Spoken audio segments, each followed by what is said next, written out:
Good morning. It is Monday morning and we are free, if that's the right word. We had my brother's wedding this weekend, which was lovely. The kids are at Kelly's parents and they're coming down with Kelvin tomorrow. So we've got a whole 24 hours now to try and get ready. Tools away! And all this other stuff. This is another top tip for a sailor, apparently. But if you did ever get dismasted or had to cut some rigging in a hurry, then you can get things like bolt cutters and stuff, but the best thing to use is a grinder. So one of my preps, just to make sure this grinder is set up with a cutting blade on it, to hand in there, ready to go. We're not planning to get dismasted, Mum, in the English Channel in the next 10 weeks. Well, I don't think we're not going to plan to get dismasted, full stop, to clarify. But if we did, I've got this grinder and I've got a 240 grinder, both of which we quite quickly cut the rigging up. The idea here is to make it look worse before it gets better by taking everything out of every cupboard, every locker, and putting back only the things that we will need in France. We got this to deal with.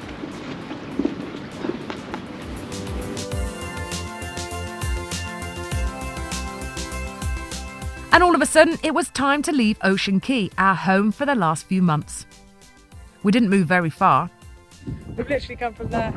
We've got a locker at this marina and we're going to spend the next 2 days sorting out the stuff, what we're going to take to France, what we're not going to take to France. You've stolen a trolley. I did tell them. Just going to collect our life raft from Ocean Safety, but because we don't have a car anymore, I have to do it this way. As well as the massive sorting, we just have normal domestic things to do, like Putting away a whole entire load of washing that we just did. 8 laundry loads. 8? I don't know how it got that much. That's got this Absurd.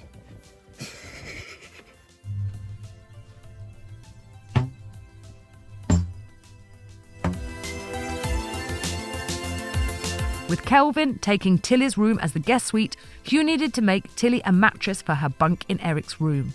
The rest of the crew, Kelvin and the kids, are a couple of hours away, so me and Kelly are frantically at it. Kelly's on the bike, she's gone to town to get some bits and pieces we need. I am maximising storage. The boat is more or less sorted now in terms of we've got big piles of stuff up in the wheelhouse, the cockpit, we want to take back to the locker.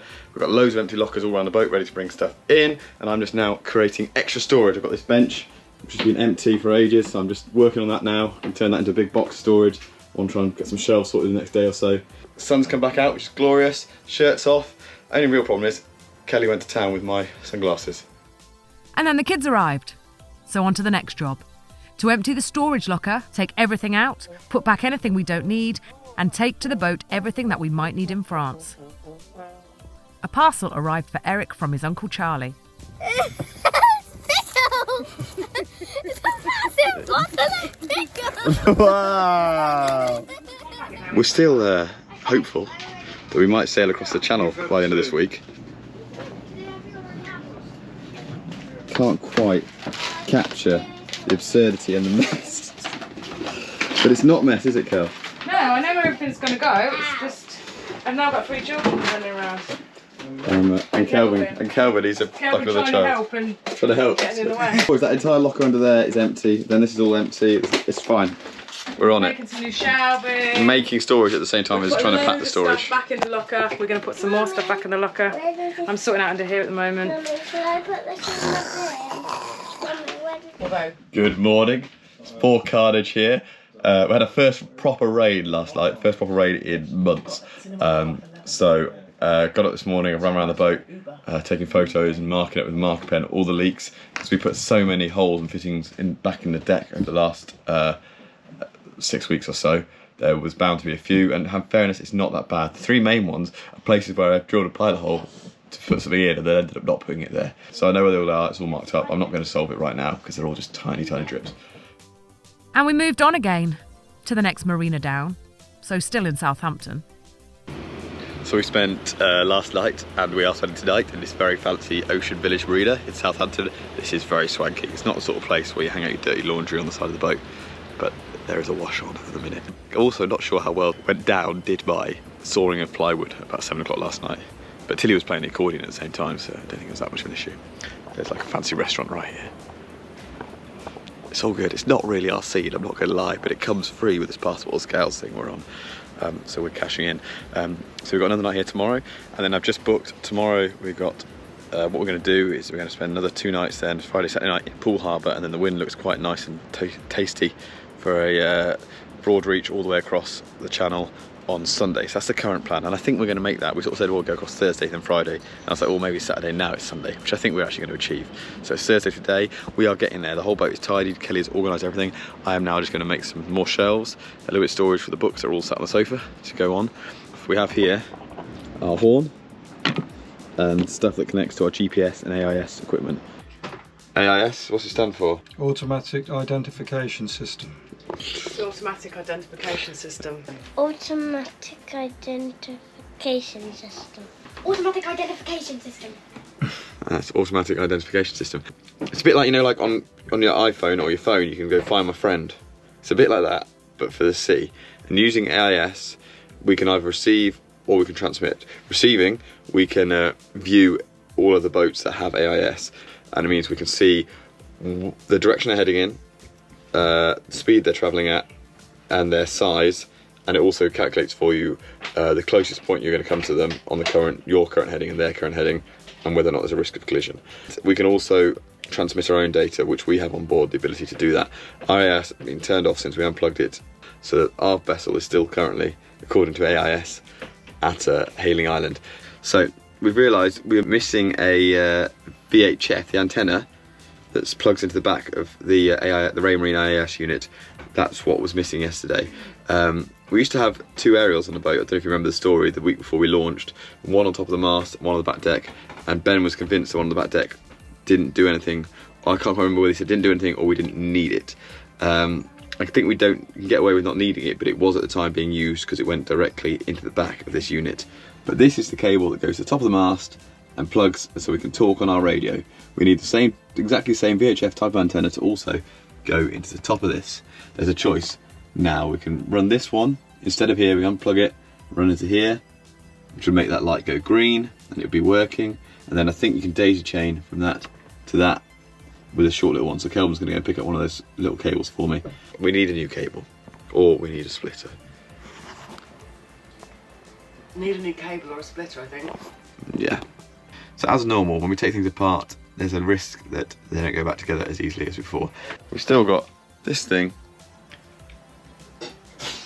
Well, I don't know where it goes, but by the time you watch it, we may have cracked it, because that'll be a couple of weeks. This has reminded me that Kelvin spent several years of his life working for Orange before they were EE, and he spent a lot of time up the mast, didn't you, repairing things? I did, yes. But anyway, so Kelvin's fairly confident about all this. He knows more than I do, and he's going to go off. He's got the old cable there that's been chopped, but actually we only need now a little daisy chainer. So one of the masts is going to go into here.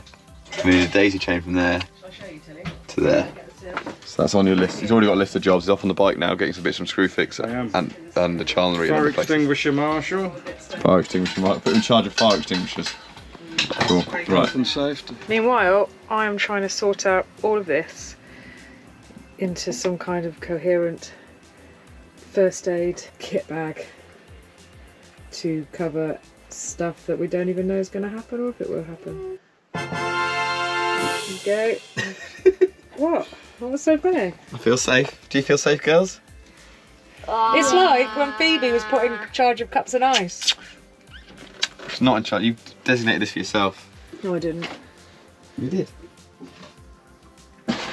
Make some shelves behind the piano, but these are like I'm just treating everything I'm making as templates for when it's finally done in nice panels with hardwood. But these should be functional. That's what we need right now. Do the most ridiculous cut. So we go down here, along there, along there, along there, along there, all the way along here, across down here, back in again, diagonal down there, across. There's a chance I may have, like, what if I measured it wrong? I'm never going to get this in first cut. It's going to be, I'm going to be actually about an hour fiddling just to try and... What's it for? Can anyone else see that bit of detail that Hugh spent ages on? Nor me. Howdy! It's another glorious morning here aboard Esperance, 5 Go Sailing. We've been at it for several hours now. Low's done, sorted out the cover for the outboard Jane's made for us, dropped that back. Kelvin's been on a mad bike run everywhere, like Screwfix, Tool Station, the Chandlerley, picked up loads of last little bits. Kel and the kids, they've been for an eyesight test, last eyesight test for a while, and I can just hear the scooters coming back down now. I am feeling pretty much the safest we've felt so far before going on a passage. We're prepped, we're nearly there, nearly everything's stowed safely. We're getting so close now. So, excited time. We're going to turn the engine on, we're going to take the canopy down, and we're going to go sailing. Goodbye to Southampton. You've served us well for the last however long we've been there. And now we are off on our adventure.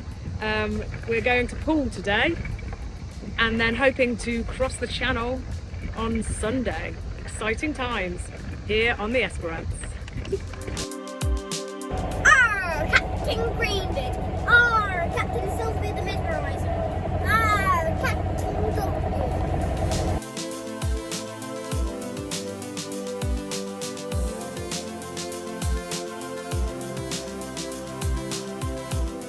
All fun and games. And then we arrived in Studland Bay, where we had to anchor to wait for the tide to rise so there was enough water to get into the harbour and to our marina for the night.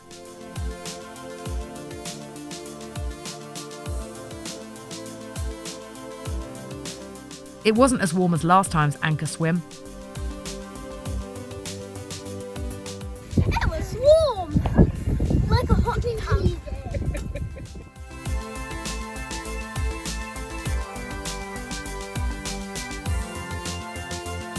We successfully navigated our way through the harbour, timing our arrival with the opening of the bridges, and we arrived in Cobb's Quay Marina. As always, Kelly and I are biting off quite a lot and chewing as fast as we can to keep up. This morning, Kelly and Kelvin have gone out, they went to park run, and I've been chilling with the kids, and we just watched something because that's important to sit down and relax, that's really important. And now getting focused again. We're right at the top of Poole Harbour at Cobb's Quay. Again with the passport scale scheme, which is brilliant, and we're going to stay. We stayed here last night, but we want to leave nice and early tomorrow morning for the crossing to France. Here we are, the long-awaited, long talked about by me installation of our winches for the Genoa sheets. Don't mind me, I'm just a really cool man. My wife's hat and my daughter's sunglasses. I've identified where the holes went through before. So it's quite easy. Got one more to do. Drill them out, pop it in, listen to some Broadway music on Alexa. But then the job was put on hold as we had a lovely influx of visitors. So we ended up having a lovely day here in Poole. We had Em and her son Finn visiting, and then Andy and Jane and their son Noah. So it's been quite good fun, quite family friendly. But I've not got much winch on deck putting on anything done yet. So Roach and Kelvin, we're getting it done.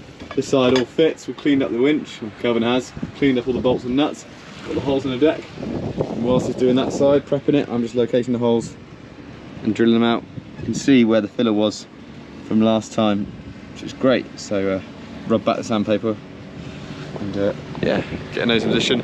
Then the very final thing we've got to do is put a block on the tow rail down there for the furling line to run through, and then hopefully we're ready to rig the Genoa.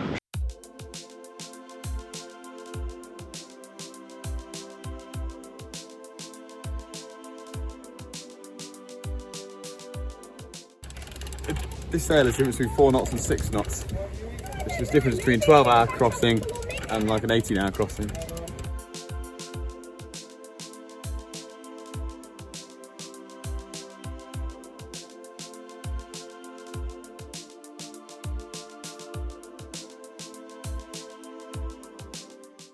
So we started off yesterday here, came through the Needles, past Christchurch, anchored in Studland Bay, and went into Poole where we are right now, right at the top there. And then tomorrow we've got the, whatever it is, about 60, 70 miles, I haven't checked it yet, across to Cherbourg. I've done 3 crossings I think so far, never with Kel and never with the kids, so that's what's going to be exciting. And there's quite a lot to think about. I mean, it's not as complex as you might think. There is a certain element of it which is literally, we just clear all the land and aim south. However, there are a few things, as I'm sure you'd imagine, that we need to think about on top of that. and we're going to go through some of that later tonight, me and Kel, and to go through our passage plan and just make sure we're prepared. A spot of tea.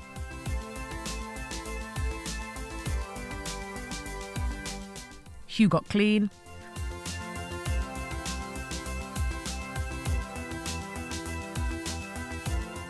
I did some passage planning.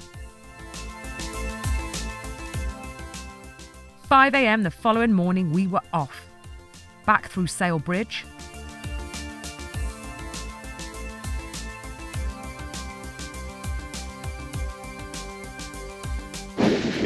Done it.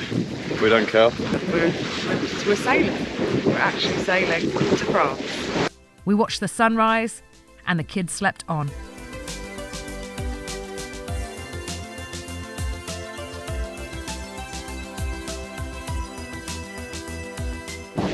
Morning, YouTube. It's about 8 o'clock. It's going to log again. We are absolutely stinking along, making over 7 knots for the entire time. Beautiful. Force 3, gusting 4s, northeasterly, pushing us straight across the channel, which is lovely. Just see a tiny bit of England behind us.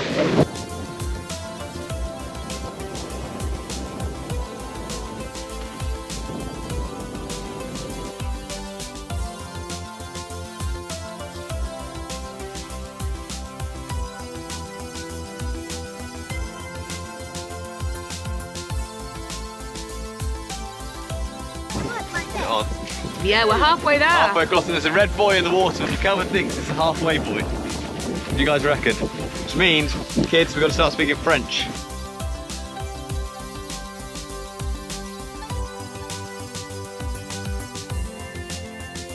We just seen Girls, what have we just seen? What have we just seen? Daddy's spotted it first. He gets the first croissant. Then it's me. Then it's me.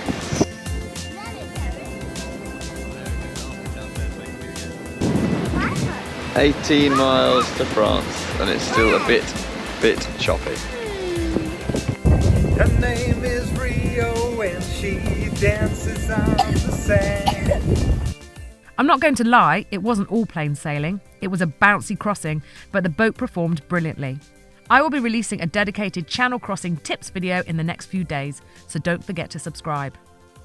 We sailed 65 nautical miles in 8 hours 20 minutes, averaging 7.8 knots. It was choppy with wind over springs, but a great passage. We arrived, lowered the sails, and docked in Cherbourg.